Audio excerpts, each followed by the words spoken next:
তাহলে কি আমরা ধরে নিব আপনারা ধর্ষণের জন্য সায় দিচ্ছেন?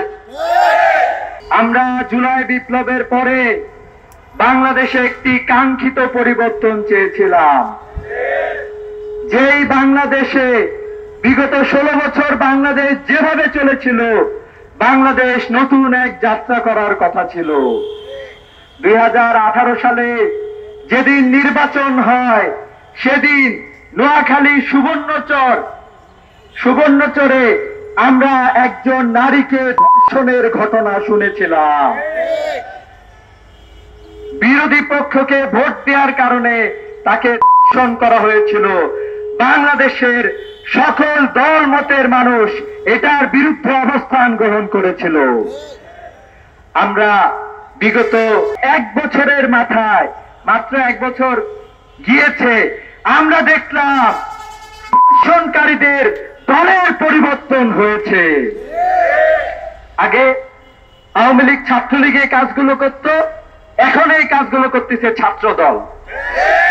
আমি বলতে চাই, বাংলাদেশের সকল মানুষ এই ধর্ষণের বিরুদ্ধে অবস্থান গ্রহণ করেছে। ছাত্র দলের নেতৃবৃন্দ এবং তাদের কর্মীদেরকেও এই ধর্ষণের বিরুদ্ধে অবস্থান গ্রহণ করতে হবে। সে যে দলেরই নারী হোক, কেউ কি ধর্ষণ করতে পারে? অনলাইনে এরকম ট্যাগিং এবং এরকম বুলিং করতে পারে? আমাদের বোন, আমাদের মা, আমাদের প্রতিবেশী, আমাদের আত্মীয় স্বজন, নারীরা ঠিকঠাক মতো শান্তির সহিত চলাফেরা করতে পারে না এসব জালিমদের কারণে। আমরা এ ধরনের কার্যক্রমের তীব্র নিন্দা এবং প্রতিবাদ জানাচ্ছি। আপনারা দেখেছেন ইসলামী ছাত্র শিবিরের প্যানেলে যে 4 জন নারী এসেছে, তাদের প্রত্যেককে তারা বিভিন্নভাবে অনলাইনে বুলিং করার মাধ্যমে তাদের মনোবল ধ্বংস করার চেষ্টা করেছে।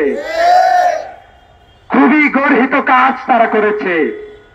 ইসলামী ছাত্র শিবিরের পক্ষ থেকে আমরা এটা বলতে চাই, আপনারা দেখেছেন যার বিরুদ্ধে একটি অভিযোগ নিয়ে আসা হয়েছে, ইসলামী ছাত্র শিবিরের ঢাকা বিশ্ববিদ্যালয়ের দায়িত্বশীলরা বিশ্ববিদ্যালয় প্রশাসনের নিকট তার বিরুদ্ধে অভিযোগ দায়ের করেছে এবং তার শাস্তি নিশ্চিত করেছে। আমরা জনাব তারেক রহমান, ছাত্র দল, তাদের কাছ থেকে আমরা একই প্রত্যাশা করি। ধর্ষণ করার পরেও আপনারা কেন এগুলো তাদের বিরুদ্ধে অবস্থান গ্রহণ করছেন না? তাহলে কি আমরা ধরে নিব আপনারা ধর্ষণের জন্য সায় দিচ্ছেন? ধর্ষণের বিরুদ্ধে, নারীদের নিপীড়নের বিরুদ্ধে বাংলাদেশের শিক্ষার্থীরা, বাংলাদেশের আপামর জনতা জিরো টলারেন্স ঘোষণা করেছে। আমরা গতকালকে দেখলাম ছাত্রদল মিছিল করেছে সারা দেশে।